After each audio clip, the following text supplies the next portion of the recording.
क्या आप भी अपनी 11th क्लास को कंप्लीट करके 12th बोर्ड्स में एंटर हो चुके हो?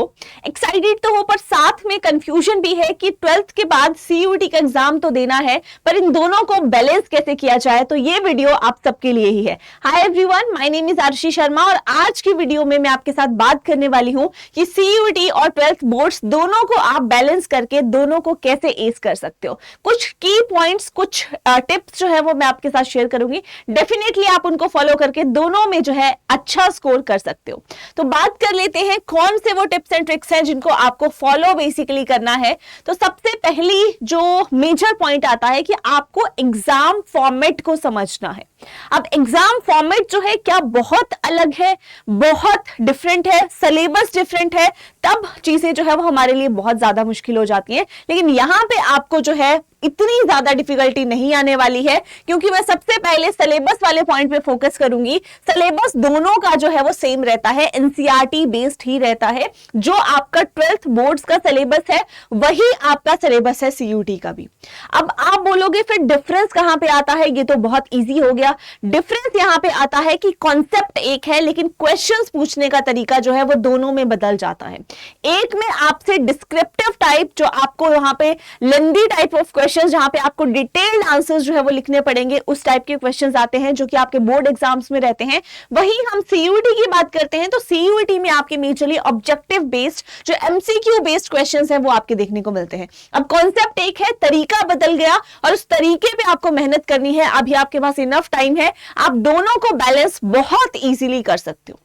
अब मेजर आपके पास जो प्लस पॉइंट है दैट इज कि सिलेबस आपका दोनों का सेम है, एनसीईआरटी बेस्ड ही दोनों के दिनों का आप बोल सकते हो क्वेश्चन जो है वो वहां से पुट किए जाते हैं। अब यहां पे क्या है, डिटेल्ड आंसर जो है वो एक्सपेक्ट किए जाते हैं। यहां पे आपसे कॉन्सेप्ट में ही फोकस किया जाता है, ठीक है। Focus majorly theory plus application पे है। यहां पे आपकी एलिमिनेशन स्किल्स को भी टेस्ट किया जाता है, क्योंकि कॉम्पिटिटिव एग्जाम है सीयूईटी। वहीं बोर्ड्स जो है वो आपके यू कैन से जो आपका थ्योरी बेस्ड है वहां पे ज्यादा फोकस करते हैं। तो फॉर्मेट अपने माइंड पे फिट कर लीजिए कि दोनों का फॉर्मेट थोड़ा सा अलग है, लेकिन फिर भी प्लस पॉइंट है कि सिलेबस जो है वो सेम है, सिमिलर है, एनसीईआरटी बेस्ड जो है क्वेश्चंस आपको देखने को मिलेंगे। अब 3 गोल्डन प्रिंसिपल्स जो है वो मैं आपके साथ शेयर करने वाली हूं। आपको सिर्फ और सिर्फ पूरा प्लान मैं आपके लिए यहां पे लेके आई हूं। इस पूरी वीडियो में आपको पूरा प्लान मिलने वाला है। उस प्लान को फॉलो कर लोगे तो आपका डेफिनेटली दोनों के दोनों एग्जाम्स में अच्छा स्कोर होने वाला है।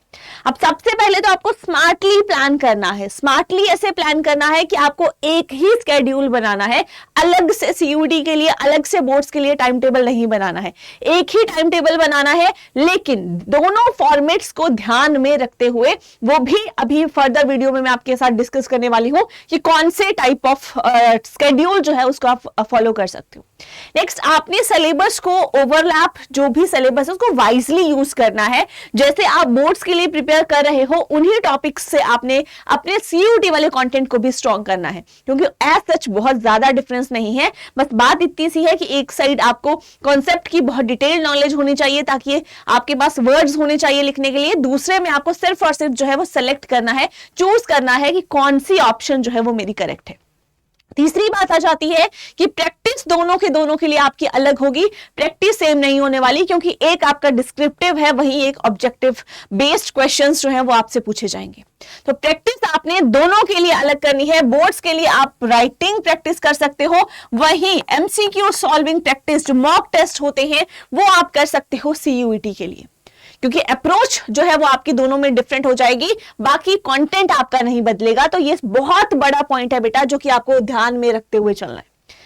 अब मैं आपके लिए एक टाइम मैनेजमेंट स्ट्रेटजी मैं आपके साथ शेयर करने वाली हूं, इफेक्टिवली जो आप जो है जैसे आप उससे टाइम को मैनेज कर सकते हो। तो अब मैं आपको एक प्लान आपके सामने यहाँ पे डिस्कस करूंगी। आपके पास कोई बेटर प्लान है तो आप उसको भी फॉलो कर सकते हो, अदरवाइज आप इस प्लान के साथ भी जा सकते हो। अब सबसे पहले आपको वीकली प्लानिंग करनी है। वीकली जो है आपने वीक को डिवाइड कर दीजिए मंडे टू फ्राइडे और सैटरडे संडे के स्लॉट्स में। मंडे टू फ्राइडे आप फोकस करोगे ओनली ऑन बोर्ड्स। बोर्ड्स के राइटिंग प्रैक्टिस जो है वो आप मंडे टू फ्राइडे करोगे। सैटरडे संडे जो आपने टॉपिक पढ़ा, लेट सपोज आपने ए टॉपिक पढ़ा Monday to Friday, Monday to Friday तक बेटा आपने ए टॉपिक पढ़ा, तो आपको क्या करना है, उसी ए टॉपिक के क्वेश्चंस जो है वो प्रैक्टिस करने हैं सैटरडे एंड संडे को।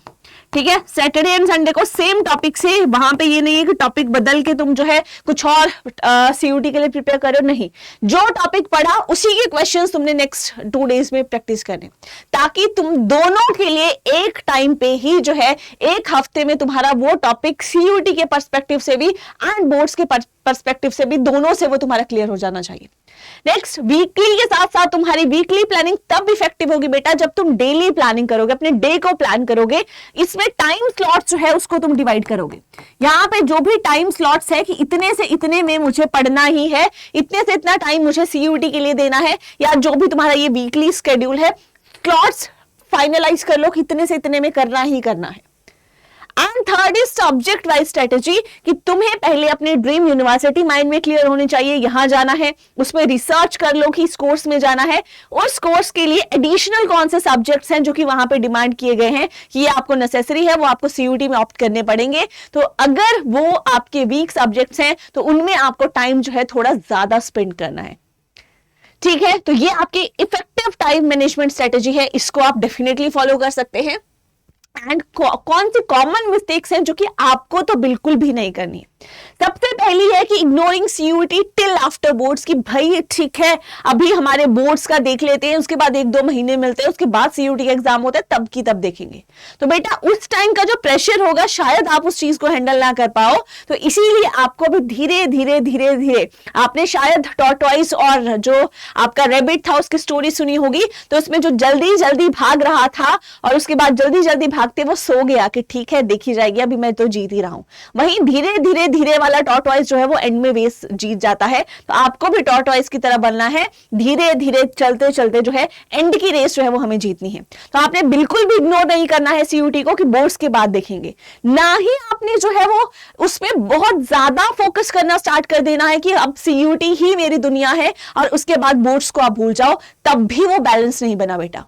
आपको मैनेज करके चलना है, दोनों को जो है वो बैलेंस करके चलना है। जितना टाइम रिक्वायर्ड है, जो मैंने स्ट्रेटेजी आपके साथ शेयर करी उसको आपने फॉलो करना है।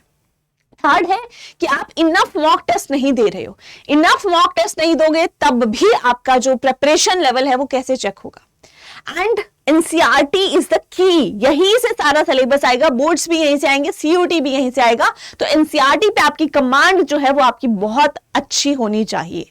आप उसको बिल्कुल रिवाइज करके नहीं जा रहे हो तब भी आपका एग्जाम जो है वो, दोनों एग्जाम अफेक्ट होने वाले हैं, क्योंकि दोनों के दोनों आपके एनसीईआरटी पे ही डिपेंड है। तो ये मिस्टेक्स तो आपने बिल्कुल भी नहीं करनी है। And at last I just want to say कि आपका माइंडसेट जो है दैट इज एवरीथिंग। आप खुद से कंपीट कर रहे हो, आप किसी और से कंपीट नहीं कर रहे हो, आप अपनी एक सीट के लिए कंपीट कर रहे हो, तो आपको अपनी मेहनत जो है वो टॉप नॉच रखनी है।